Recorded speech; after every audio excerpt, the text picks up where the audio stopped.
Espera. Perdoneu. Tenim problema amb el micro, però ja el domarem en un instant. Hola, bona tarda. Good, all good. Are you okay? Yes. Okay. Memòria al país estranger. Avui parlarem amb Maria Stepànova sobre aquest sintagma tan bonic que és la memòria. You can hear us? It's okay? Yeah. Yes, Okay. I can. Jo parlaré en català, Maria m'escolta amb traducció a l'anglès i les seves respostes seran en anglès, així que si algú la pot seguir directament, doncs també la sentireu. Benvinguda a Olot, Maria. Thank you so much. Nosaltres avui, potser ara podríem posar aquelles fotografies que teniu els tècnics preparades. Seguirem unes fotos que són extretes d'un llibre meu en el qual jo vaig parlar sobre els meus viatges i el meu fet de viure aquí. Jo crec que ja fa pràcticament 40 anys, és a dir, tota la meva vida adulta és a Catalunya, i en algun punt a mi vaig sentir aquesta necessitat de fotografiar i explicar les coses que havia viscut. I per parlar amb Maria i posar-la amb un examen una mica diferent del que normalment fem quan entrevistem algú sobre algun llibre, he pensat que podria donar aquestes fotos. Alguna pregunta que té a veure amb el meu exili, que és un exili daurat molt fàcil, però tot i així és un desplaçament, és un canvi important, perquè llavors poguéssim parlar sobre tu. Aquesta primera foto és un camp de fenc. Aquestes herbes que veieu aquí no són herbes només o flors.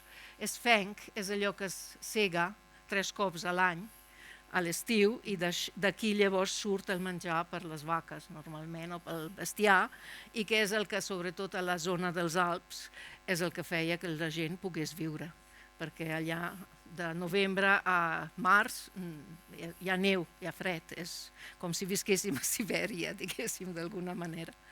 I llavors aquesta primera pregunta que et voldria posar, Maria, és quin és el teu camp de fenc? És a dir, hi ha algun espai, algun paisatge, algun origen amb el qual tu realment t'identifiques. En el teu llibre sobre la memòria, que és de fet el llibre en el qual parlem, explores les arrels de la teva família i arribes a una ciutat de Kitchek, que dius la ciutat mítica de Kitchek o de Pochinski, d'on de fet és la teva família, que és perduda, molt lluny de tot el món referent. Llavors, aquesta primera pregunta seria, per tu, el teu camp de fenc existeix?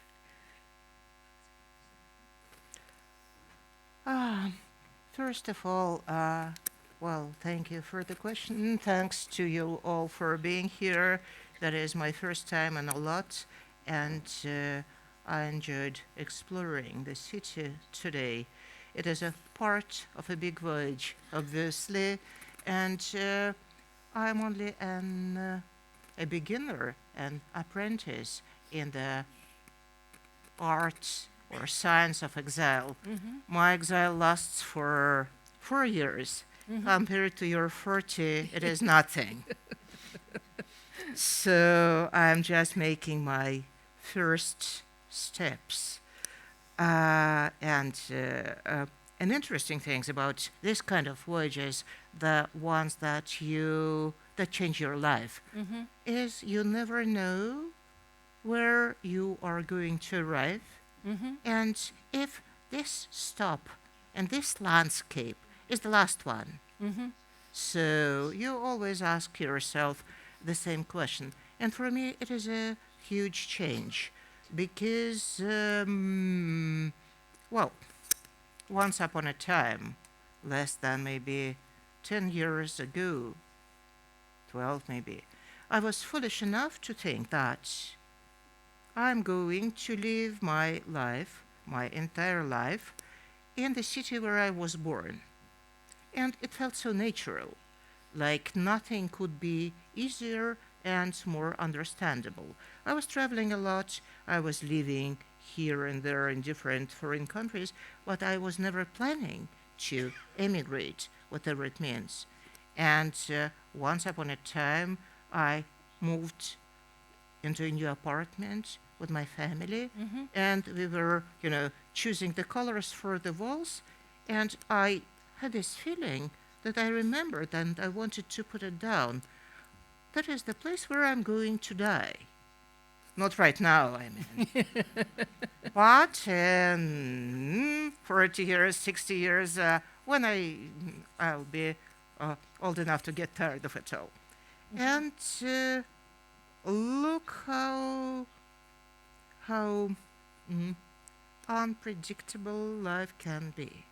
And having said that, I need to immediately remind you about the fact that my exile is quite golden as well. I'm not a refugee, and I shudder when I am comparing my situation to the situation of Ukrainians, those that had to leave their houses, not because of the political climate, not because of, shame and disgust and hatred towards your government, but because they are being bombed and killed and displaced by that very country that I belong to. It is an entirely different situation. And different realities, I would say, different lives. We've been talking shortly about the way involvement can be, presenting itself in different ways. I was lucky to keep the relationship towards my friends, my Ukrainian friends, and I know how different is their everyday reality from my own one, and that is also the truth. And I'm not even talking about friends whose family members were killed, but every single person I know that comes from Ukraine has a number of people more distant, maybe not the family members, but someone's that they went to school with, or someone you knew because of your literary endeavors.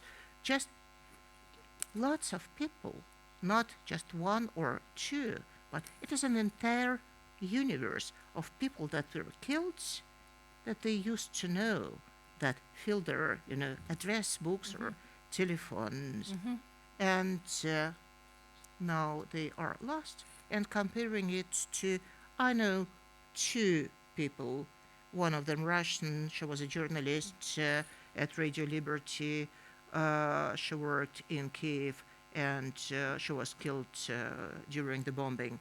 But it is an entirely different thing, the amount of death and suffering they're facing every day. Thank you. Gràcies. Ara parlaria amb tu en anglès perquè ens entendrien més directament. Tot això que ens expliques, evidentment, estem... Yes? Okay. Yeah, now okay. Yeah. I'm sorry, guys. It is going to happen a couple of times along the way. Yeah. No patim, que tenim temps. Tot això que ens explica sobre les diferències que ens trobem i també com, encara que no t'estigui passant a tu una cosa molt greu, la necessitat d'entendre, de posar-nos a la pell d'algú altre. La meva experiència, en el fons, també és semblant, perquè jo soc eslovena i quan vaig sortir era just en els anys de les guerres dels Balcans, tot i que al meu país no van passar coses realment molt greus, tot i que els primers dies no sabríem què passaria. Llavors vam viure tots aquells anys, pràcticament una dècada, patint, i jo de fet he traduït autors de Bòsnia, sobretot precisament amb aquesta intenció, de fer conèixer el patiment dels altres, tot i que a mi mateixa mai no m'ha passat res. Però a més, tu al final del teu llibre a la pàgina 479, és a dir, al final, a l'inici de capítol que diu la filla del fotògraf, parles de tu mateixa com aquell personatge que estava planificant d'escriure llibres sobre la seva família des de l'edat de 10 anys. I que no volies escriure sobre el teu pare i la teva mare directament, sinó sobre els avis, les besàvies, i en el fons també dins sobre tu mateixa. Com és que has sentit aquesta necessitat des dels teus 10 anys i ens has regalat un llibre tan bonic com és Memòria sobre memòria? Thank you so much. Thank you so much. It really was a necessity of sorts, and really it was not imposed on me by anyone, even by myself. No one told me, well, Masha, when you grow up, you'll need to write a book about your family because that's what people do. But it is a good thing about nowadays that is what people do now. And I am so hungry for every book about someone else's family. Mm-hmm. It doesn't matter where do they come from. For me, it is so interesting. Every story, every detail. And it does not, the quality of writing does not matter. I want to embrace all the stories. But yes, I even have this old school notebook in my archive in Moscow, in, the apartment that I had to live. And it is a school notebook with an oath of young pioneers at the back flap. And the first, I'd say 3 or 5 pages are covered with my school girl handwriting. But it already deals with the same stories that I was trying to put together in Memory of Memory. And some of the stories even made way in Memory of Memory. But I think that owes something to the feeling of a loss that was defining my childhood in a very specific way.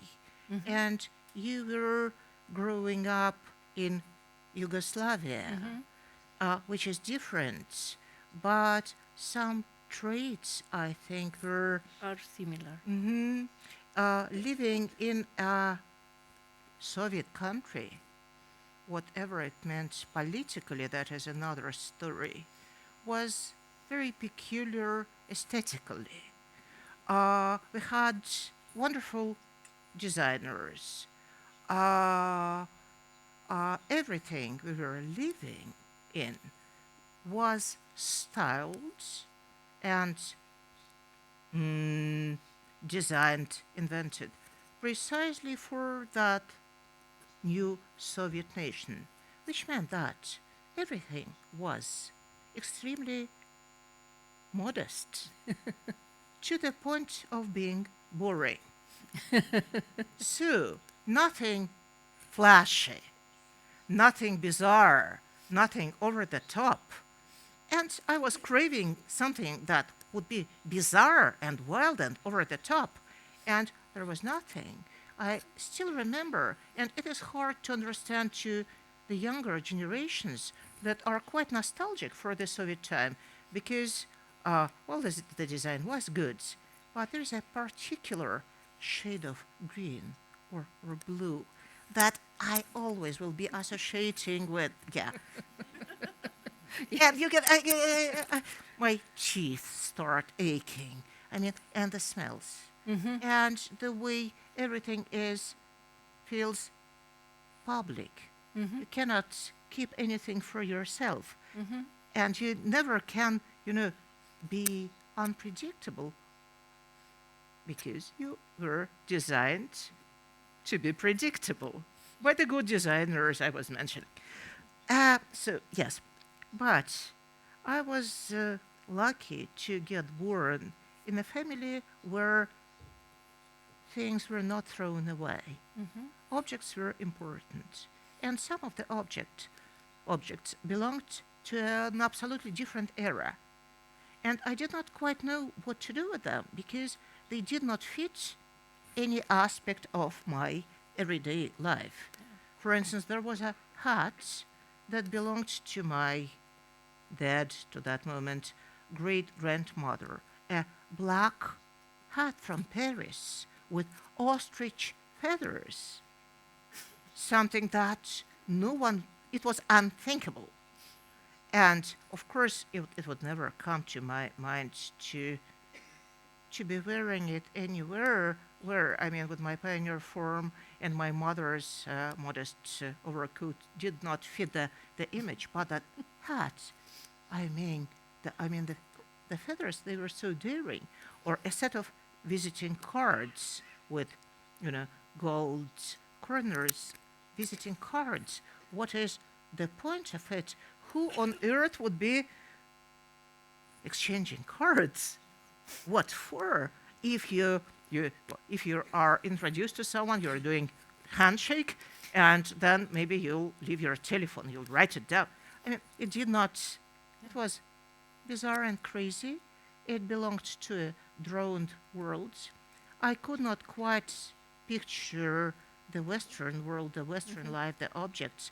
I knew they are different, but I did not have much experience.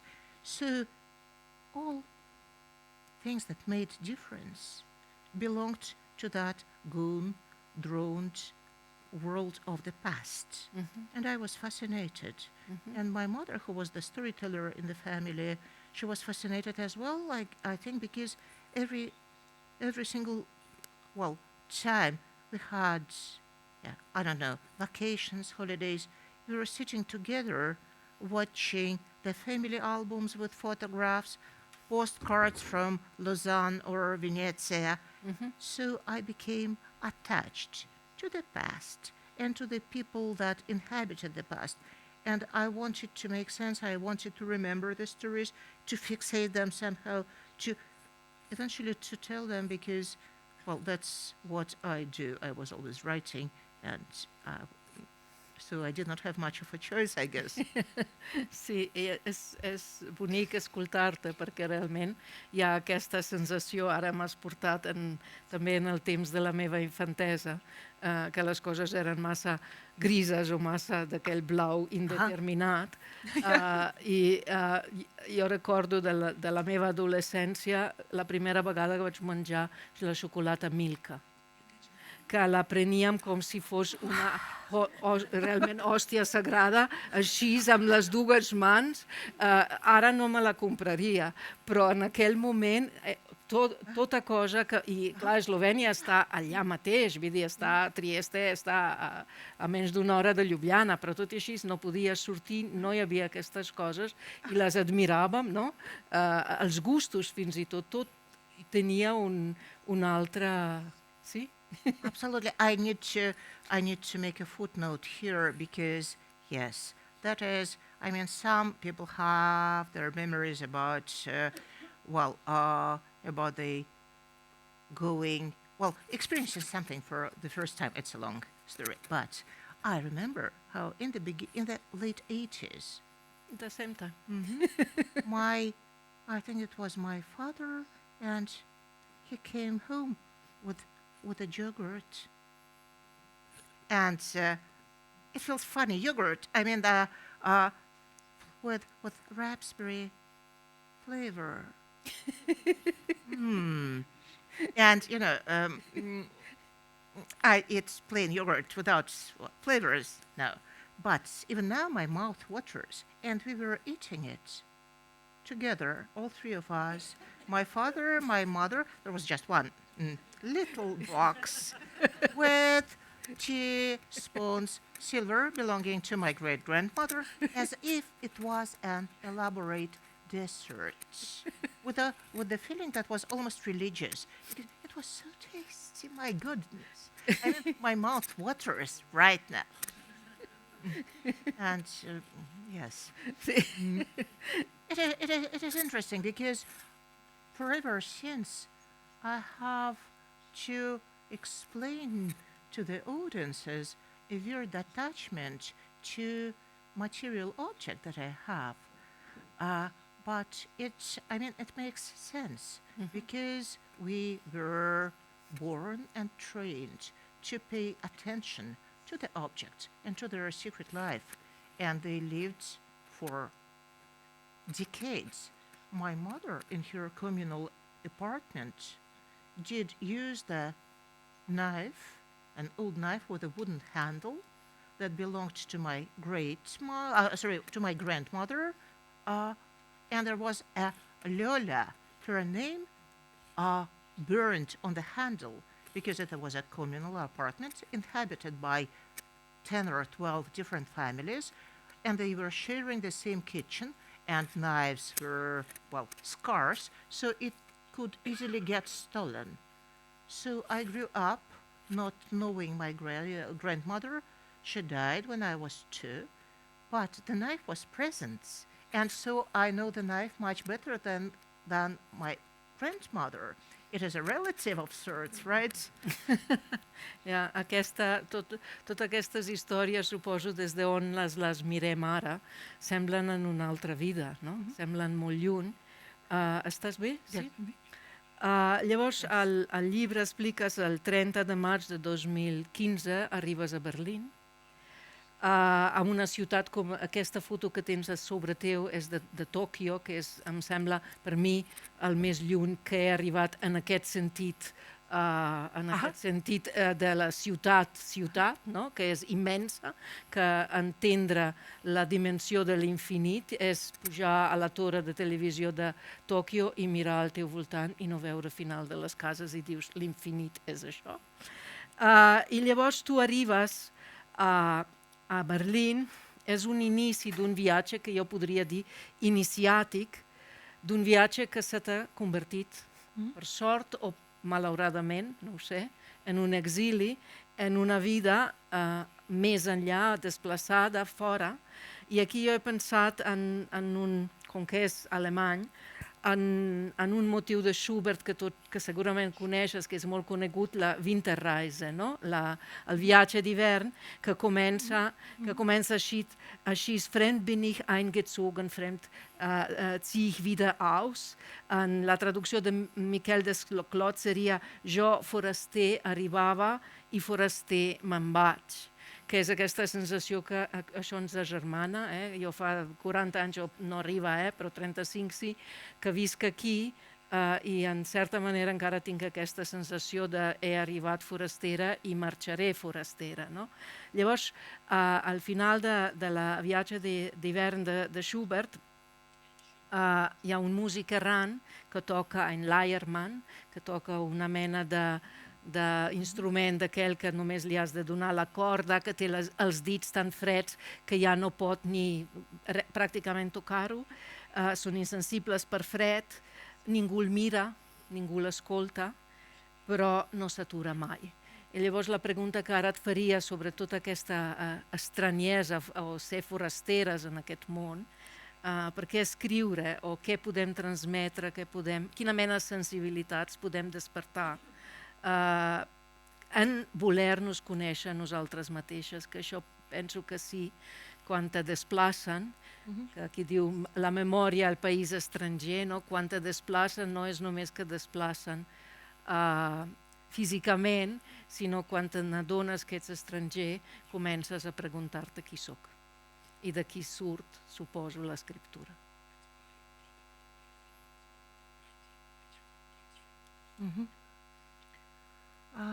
Thank you.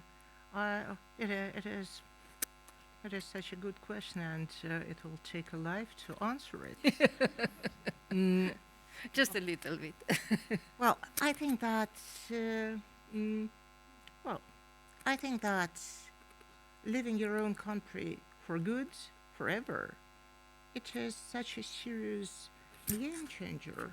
You are becoming someone else, if you want it or not, and nothing can really change it. Because I was reading an interesting essay by Richard Sennett, and it is called The Foreigner. And he's describing two different types of immigrants. One of them are refusing to assimilate. they reproduce as they can, as precise as they can, the environment that they used to love. And they are inhabiting it, pretending that they never left. And another option is overdoing the assimilation part. It is for me. It is also more convincing, but becoming so much of a Frenchman, or for instance, that you do everything to erase every single trait of your former identity, and he is posing it as two extreme options, but struggles to find a third one that would be radically different. You're doing either this or that, or a combination of these two. And I would like to find, something else. But if it exists. But we know that the story of a foreigner and an involuntary foreigner, a person who is forced or has to change places without even planning it. It is such an old one, and in the world literature as well. In my previous life, during the pandemic, I was sitting at a dacha. Dacha in Russia is a small house somewhere in the countryside where you go, if you want to leave the city. And I was staying there for the pandemic. It was beautiful, the snow was falling, and I was reading Ovid and writing a book of winter poems about his displacement and his exile. And he was the first, exiled writer that made literature out of it. Once again, he never knew that he was supposed to leave Rome. And while I was writing about Ovid, I did not know that in a year I'll have to take my things and go. So it is weird, but and emotional. But I think that if I have a lesson, and it is a useful lesson, it is that you can never know. You can never know. And we live in the times when nothing is stable, and the overall amount of people displaced in the world is 120 something thousands of millions.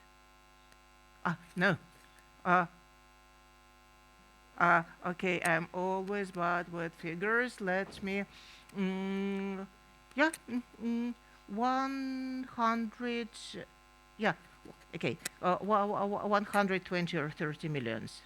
That is, scary enough. You don't need to add a zero or two. Scary enough because compare it to the population of Russia, which is obviously huge, and it is 140. So you could feel a continent with all the people displaced and not knowing where to go.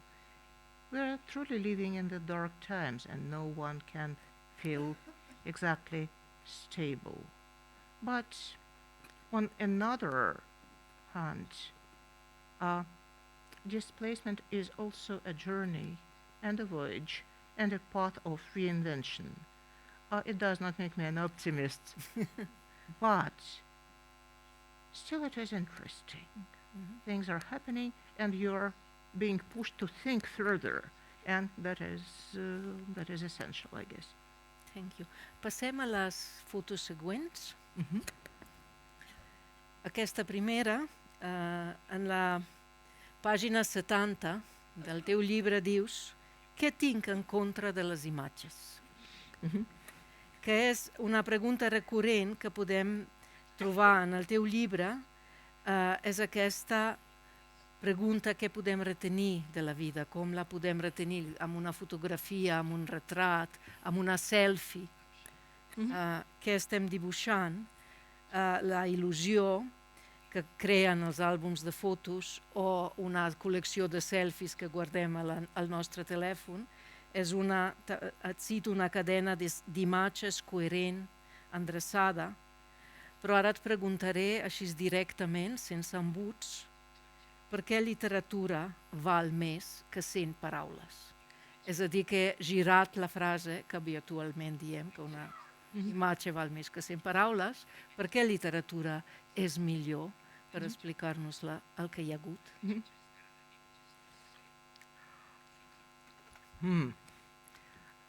Well, I'm not that sure, actually. Okay. It is, it is better than an image for me because I'm a person of words, not images. And I do think that words have staying power. Words are the most portable thing in the world. You don't need a suitcase to take a language with you.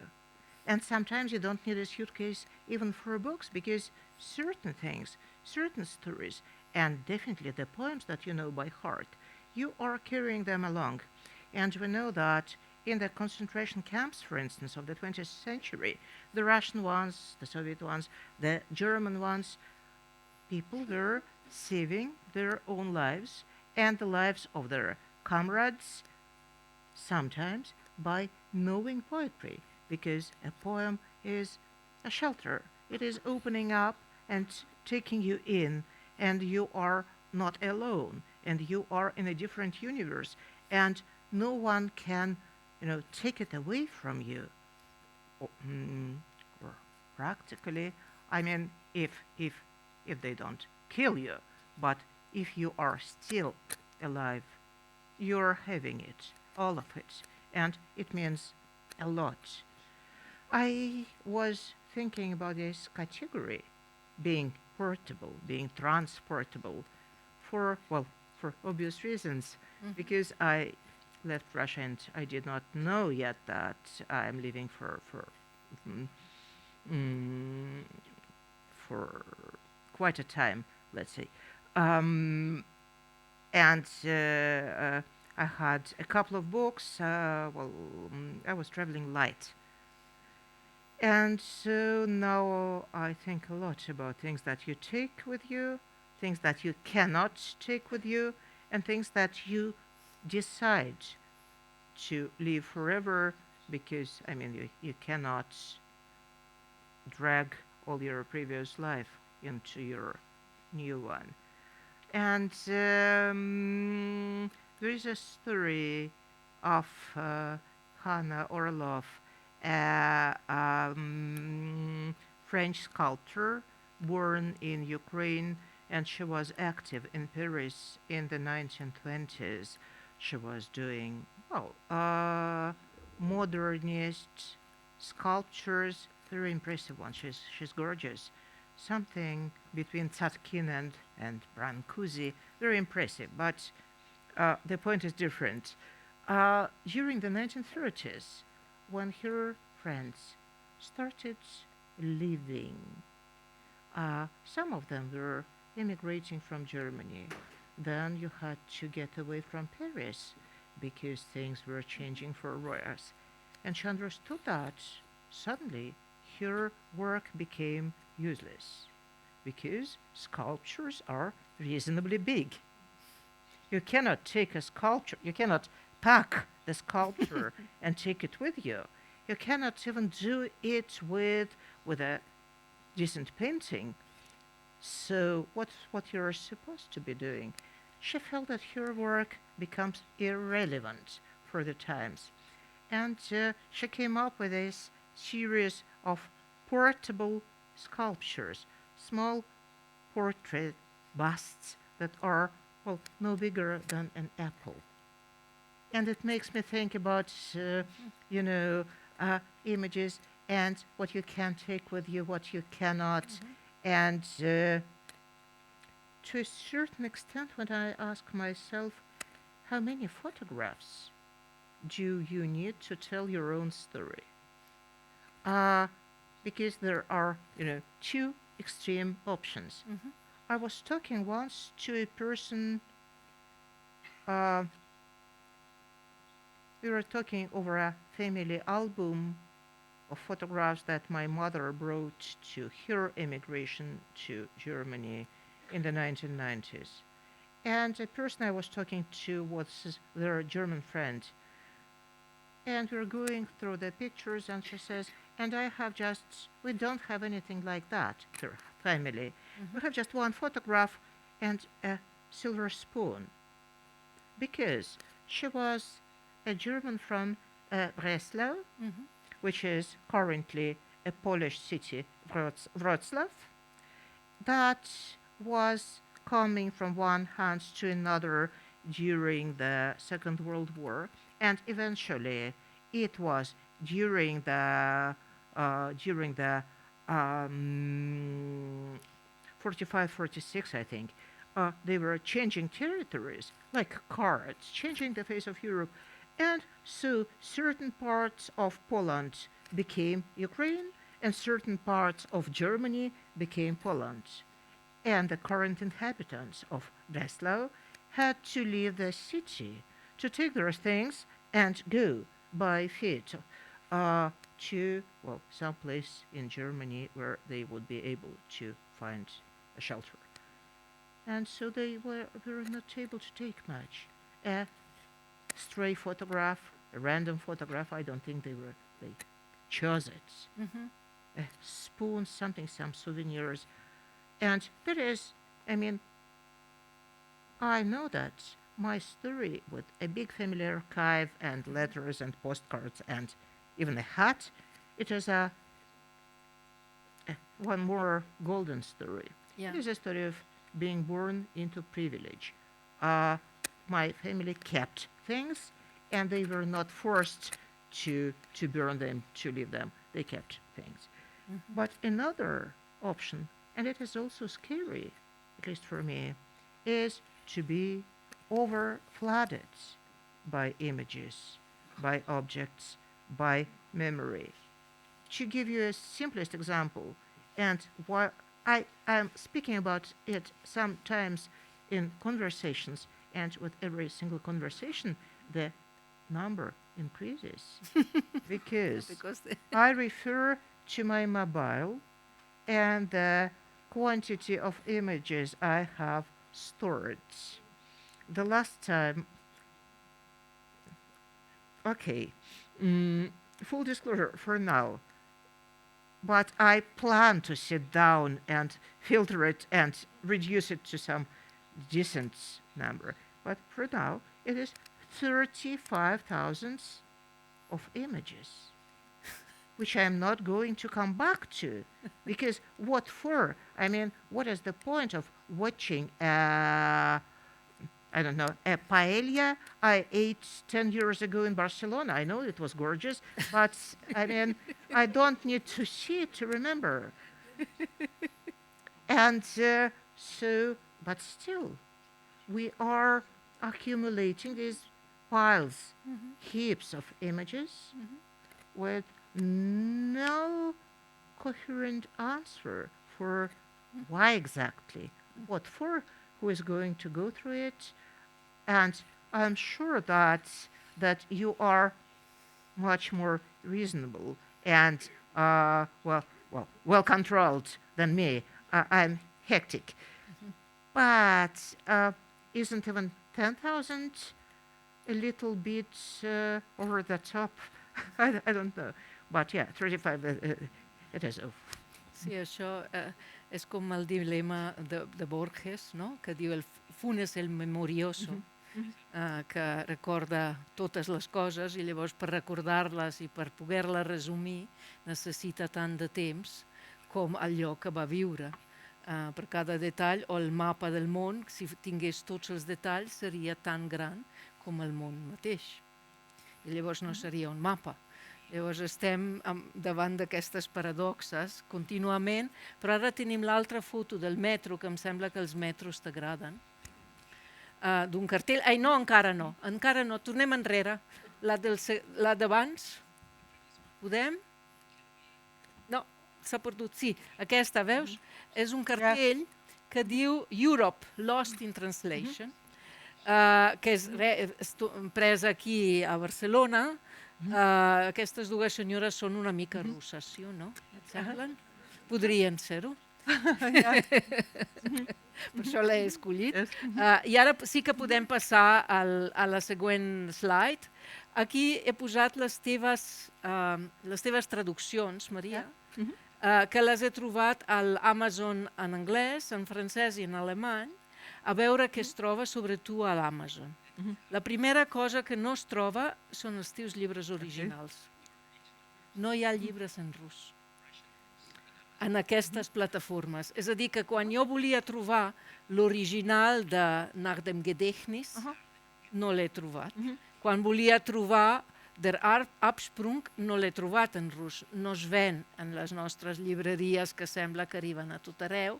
Així que ens explicaràs tu quan has publicat aquest llibre i com llavors ha començat el seu viatge. Els podem veure una mica, coses en les que us heu de fixar. No sé si els que esteu molt lluny potser no veureu. El seu nom. Clar, rus s'escriu en ciríl·lic. Llavors sempre tenim el dubte si transliterem, és a dir, la mateixa lletra seva a la nostra llengua i llavors prestem els barets diacrítics, el que sigui de llengües altres, llengües eslaves, que utilitzen alfabet llatí, es pot escriure rus molt bé, o bé fem una transcripció fonètica, que és el que normalment fem. Si us hi fixeu, Maria, en espanyol, té l'accent, en català no el té, Stepànova en espanyol té la A oberta i, evidentment, en català va tancada, etc. I llavors és això ja d'entrada, com et sents, Lost in Translation, que el teu nom propi és una altra cosa. I llavors també podem veure de quina manera s'han anat traduint les coses, primer alemany, suposo perquè estaves a Alemanya, holandès, que està allà a prop i té molta influència, saltes a l'anglès, llavors hi ha els romanesos que corren, i de cop i volta arriba en Mémoire de la Mémoire amb un premi molt important.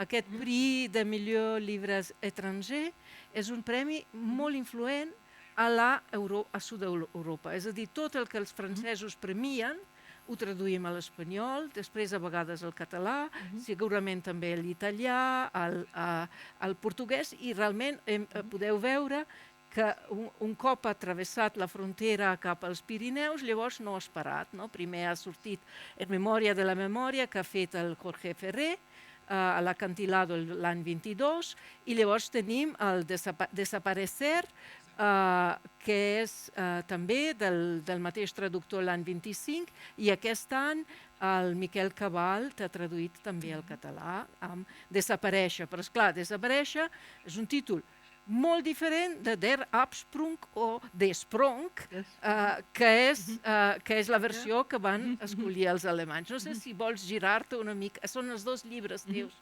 diria que més coneguts. Com t'has sentit en la relació amb els teus traductors, amb aquesta multiplicació de tu mateixa que significa la traducció?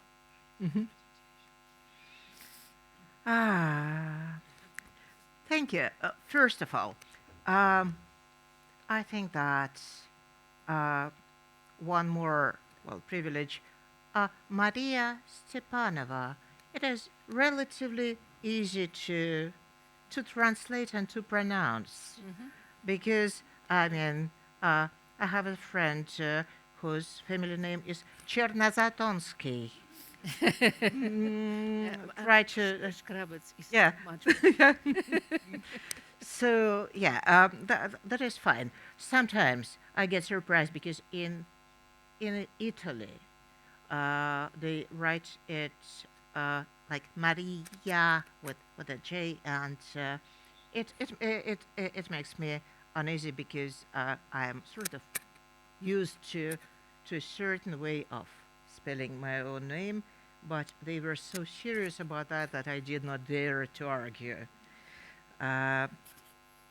But with the translations, it is more interesting because I think it's different with poetry and prose.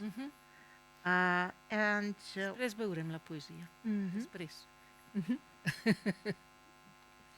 Ara primer aquestes dues.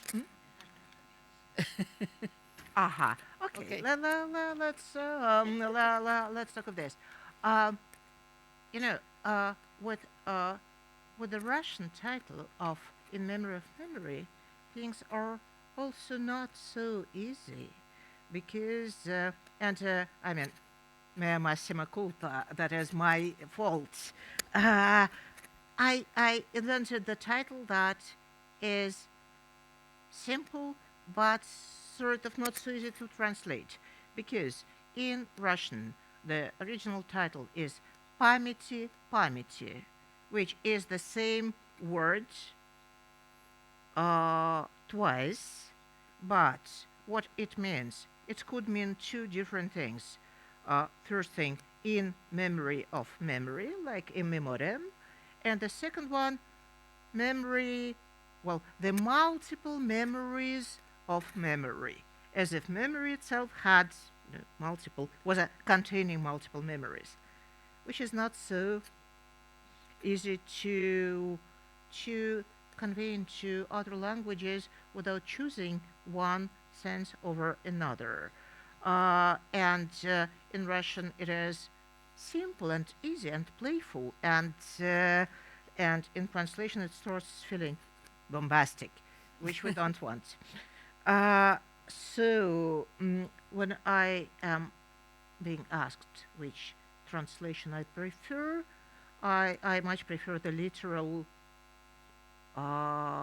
"in memory of memory," because that is the general sense I wanted to wanted to convey.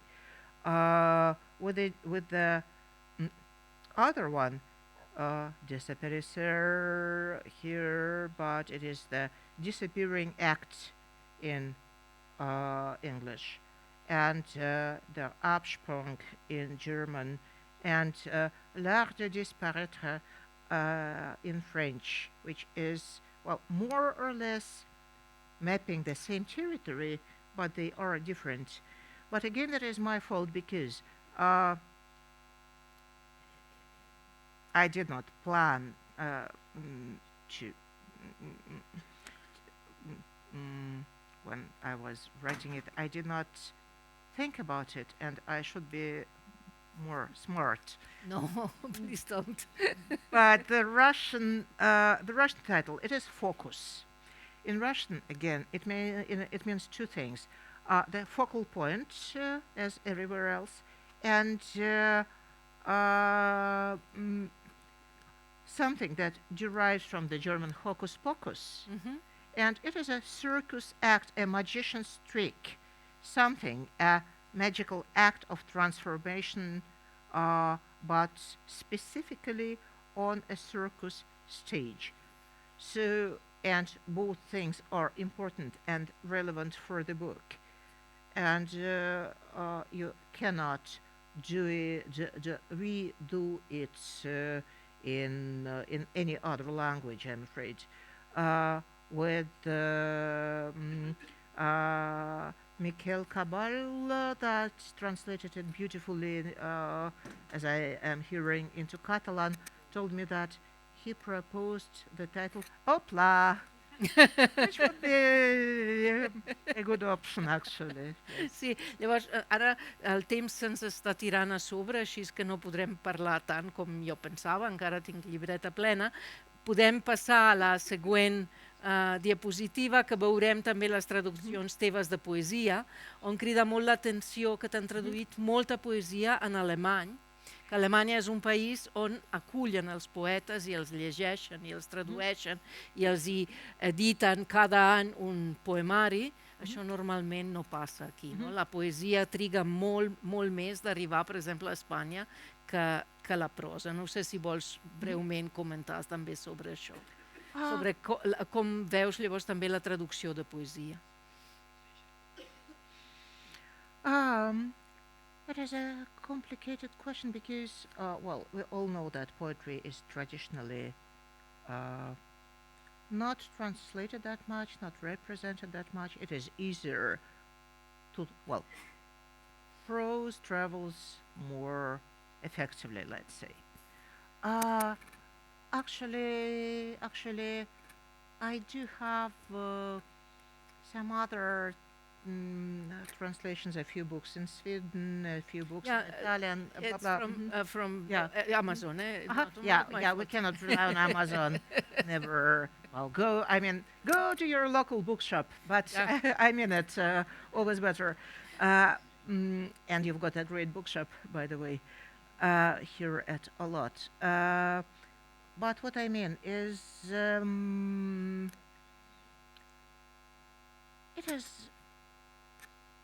it is always such a journey to have your poetry translated, much more than with prose. And that is something that I love the most, I think, because I'm not very precise when it comes to translating of my poems. My idea is, okay, I'll make a footnote. I used to have a great friend and, in a way, a role model, a Russian poet Grigory Dashevsky, who is not translated yet into any other language, so you cannot read him, and I have to tell you about him. He was an amazing poet and an important thinker, and his thinking influenced me a lot.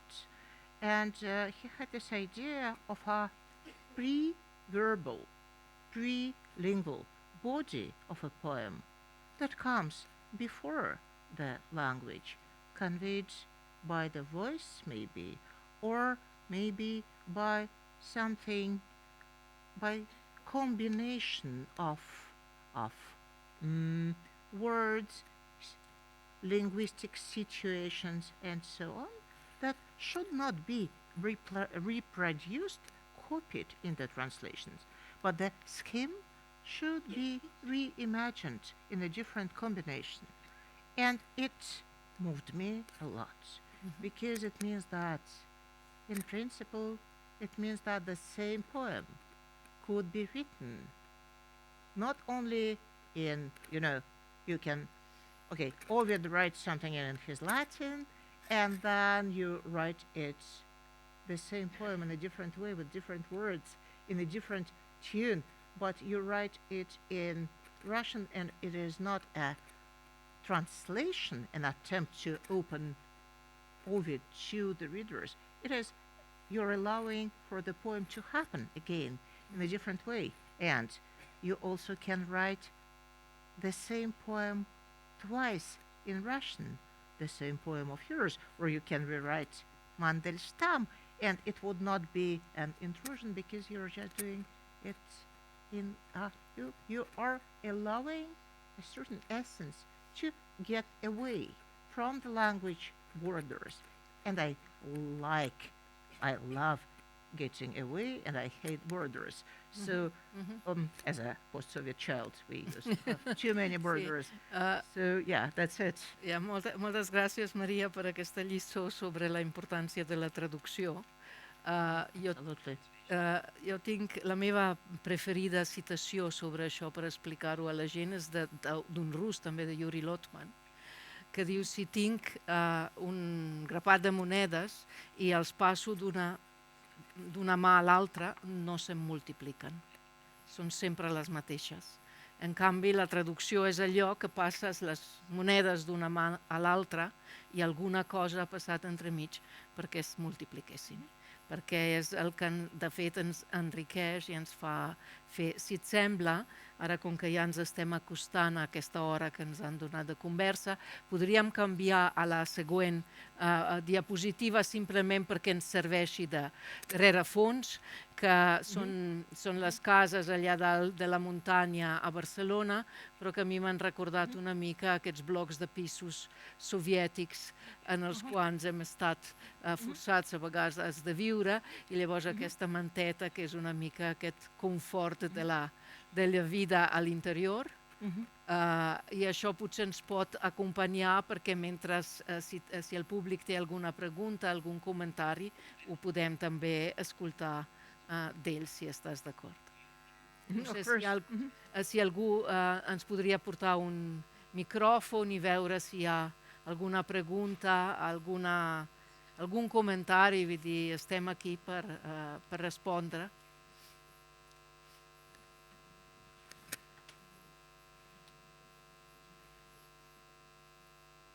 Algú és... Hello, Maria. My question is, has your perspective on Russian identity changed in recent years?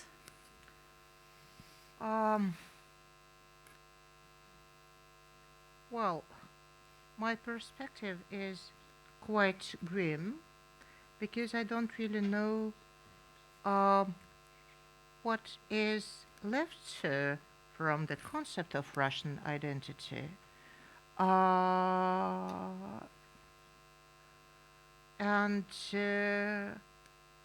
I think that basically to be able to move further, the Russians, the Russian citizens, those who did not emigrate and will maybe try to live their lives as someone else, but that is something that you always carry along, the burden or the necessity of grief, but also shame and guilt that you cannot separate from your identity anymore. And I think that we are not at the end of the situation. I don't really think that it will end earlier than Vladimir Putin does. Well, anything may happen, but I'm not exactly optimistic. And I think that only that might give some possibility for the country and its citizens to change, to seriously change from within. And it is not exactly a close possibility, I'm afraid. Alguna pregunta més? Una o dues podríem agafar?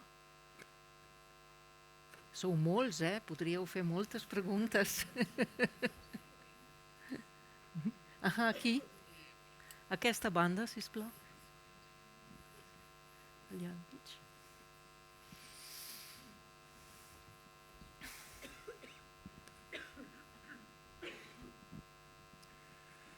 Thank you very much for these fantastic ideas. Thank you so much. And also for the last words.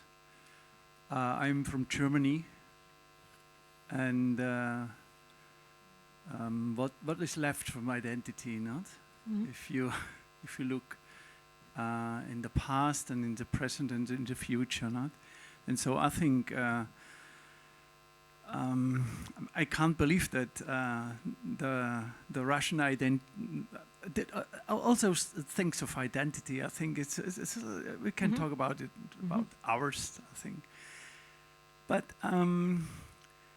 this is such a big culture. That's a big background.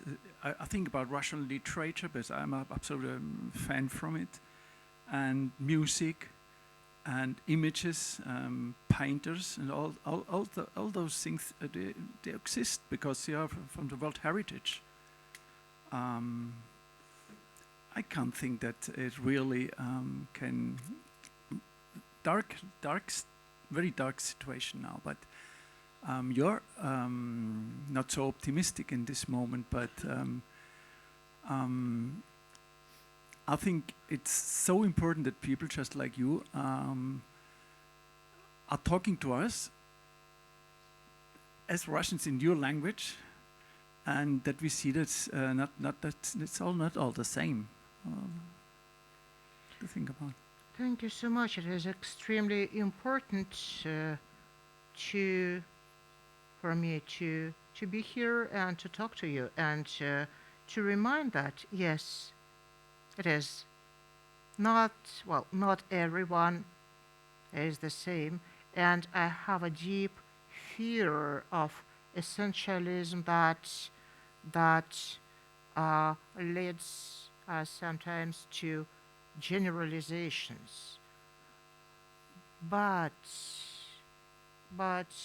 of course there is another aspect or another side of the problem. And yes, of course, Russian culture is big and rich and impressive, but it is so easy to use that richness as a pretext for conquering, for trying to silence other voices. And I don't mean just Ukraine, I also mean in other non-imperial voices in all Russia, people who speak other languages, smaller languages, and who are practically invisible within the context of great Russian literature. And it is always a problem and a burden, and I don't even need to elaborate it because you live in Spain, a country with another great imperial culture, language, and its legacy, and from what I am getting, it is not so easy to live on with this heritage. And we had a hell of a century, 20th century was a nightmare, and we don't know what we are going to face. But I think that above everything else, there is such a thing as human solidarity, the possibility of finding a way to talk to one another, sometimes forgetting that, well, someone comes from Germany and I do come from Russia, and I have this Jewish heritage, and a century ago it was such a total mess, but we are finding a way to talk, and in the long run, that is the only thing that matters, a possibility of a conversation, and that is, well, everything that is important for me. Moltes gràcies, Maria. Thank you so much.